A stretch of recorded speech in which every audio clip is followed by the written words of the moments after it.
준비됐습니까? 네, 질의하시기 바랍니다. 서울 중랑구갑의 서영교 국회의원입니다. 아까도 말씀드렸듯이 모든 보도가 검찰은 이제 종을 쳤다, 검찰은 끝났다, 검찰은 왜 이렇을까, 이런 보도가 계속되고 있는 거 우리 총장님 보셨습니까? 네, 그럼 우려 섞인 보도를 보고 있습니다. 우려 섞인 보도 보셨죠? 예. 왜 이렇게 우려 섞인 보도가 나오게 해야 했을까? 애매하고 힘들다고 하면 기소하고 법원에서 판결하게 된다면 그것에 대해서 더 큰 논란은 없어질 겁니다. 잠재워질 겁니다. 그런데 왜 법원으로 보내지 않고 굳이 검찰에서 그걸 끝내려고 했을까? 이것이 문제인 거죠. 왜 검찰에서 무혐의로 굳이 끝냈을까요? 그러면 제가 한번 물어보겠습니다. 왜 김건희 여사의 도이치모터스 주가 조작, 자본시장 교란죄는 왜 무혐의라고 합니까? 여러 가지 증거를 종합해 볼 때 가장 큰 것이 시세 조정에 인식이 있었냐의 문제인데 그 부분을 인정할 만한 증거가 부족하다는 판단이었다고 보고받았습니다. 주가 조작에 인식이 있었느냐라고 하는 근거는 뭡니까? 바로 전반적으로 기억이 잘 나지 않는다, 이런 발언을 했다고 그래요. 우리는 모르지만 김건희 여사가 있는 곳으로 검찰이 찾아갔고, 그리고 거기에 휴대폰도 반납하고 신분증까지 확인해서 반납하고 이러고 김건희 여사를 조사했다는 거죠. 거기서 들은 이야기는 잘 기억이 나지 않는다. 검찰총장님, 잘 기억이 나지 않는 사람에 대해서는 이 주가 조작이 있었는지 확인하기 위해서는 어떤 사전 작업이 있어야 합니까? 뭐 제가 구체적인 사건 그거를 말씀하지 않으신 상황에서 제가 무슨 가정적으로 좀 말씀드리기가 어렵습니다. 자, 증거를 부인해요. 그러면 이 증거 부인이 맞는지 안 맞는지를 위해서는 자료를 조사해야 합니다. 우선 여러분이 가장 잘 아는 휴대폰 압수수색해야 합니다. 그리고 자택 압수수색해야 합니다. 사무실도 압수수색해야 합니다. 그리고 그 사람이 갖고 있던 PC도 압수수색해야 합니다. 자가용도 압수수색해야 합니다. 야간이든 주간이든 가리지 않고 압수수색해야 합니다. 이게 바로 검찰이 잘하는 압수수색 아닙니까? 그런데 이거 했습니까, 안 했습니까? 김건희 여사는 기억이 나지 않는다고 하는데 기억이 나지 않는 게 맞는지 확인해 주려면 그런 압수수색을 해야 되는 거잖아요. 차장 검사님, 예. 핸드폰, 집, 사무실, 그리고 PC, 자가용 등등 압수수색하는 건 맞지 않습니까? 그거는 사건에 따라 좀 다릅니다. 사건에 따라서 이와 같이 큰 사건은 압수수색해야 되는 거 아닙니까? 그런데 이런 압수수색 한 번을 못해요. 제대로 압수수색을 못해요. 이러니까 검찰이 조종을 울린 날이다, 이렇게 이야기하는 거예요. 검찰은 이제 끝났다, 이런 이야기를 하는 거예요. 왜 이렇게 무리한 일을 해서 이 훌륭한 검사들의 욕을 먹이는 거죠? 그리고서는 사건에 따라서 다르다, 이런 말을 어떻게 당당히 할 수가 있죠? 그리고 나서 브리핑을 하면서 아까 이성윤 의원님도 얘기했지만 PPT를 100장을 틀었답니다. 이렇게 100장 틀어서 무혐의 처분한다고 하는 사례 검찰총장님 있었습니까? 여지껏 무혐의를 브리핑하면서 PPT를 100장이나 틀은 사례 있었습니까?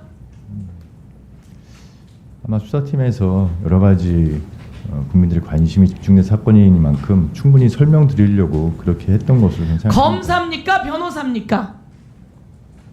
변호사는 그럴 수 있다고 쳐요. 검사가 PPT를 트는 예는 뭡니까? 이 사람 유죄가 이렇게 된다라고 여러분이 입증하기 위해서 PPT를 들지 않습니까?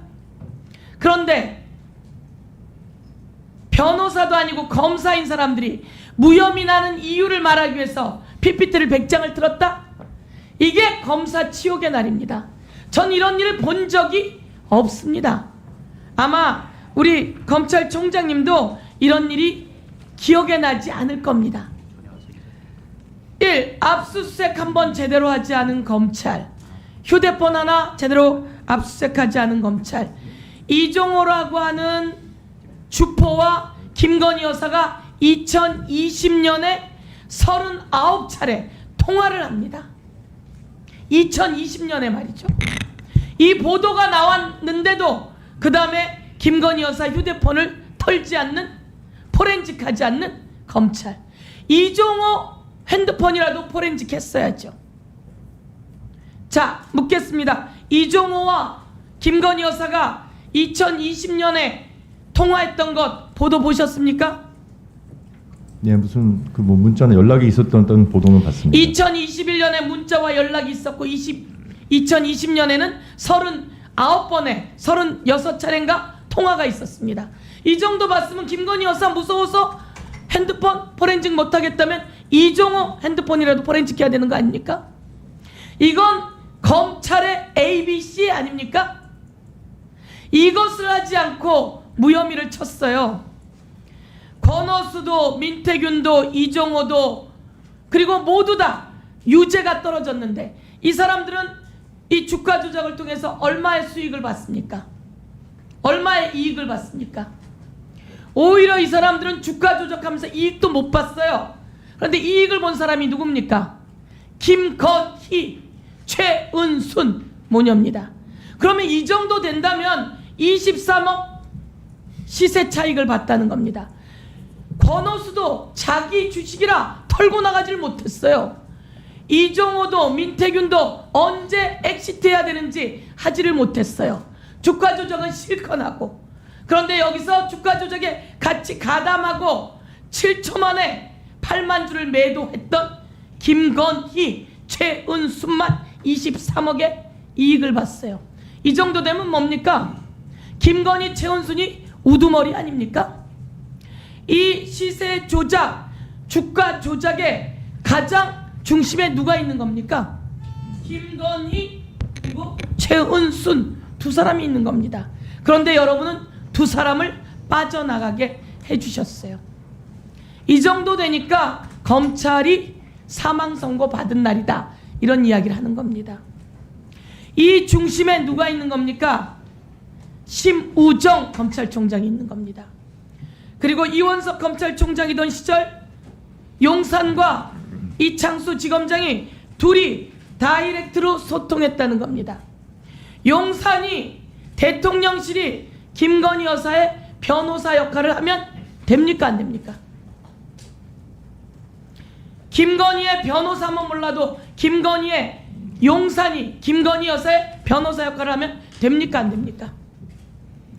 법무부 장관이 그렇게 얘기했어요. 용산과 이창수 지검장이 소통하고 있으니 이원석은 빠져라. 이런 보도 본 적 있습니까?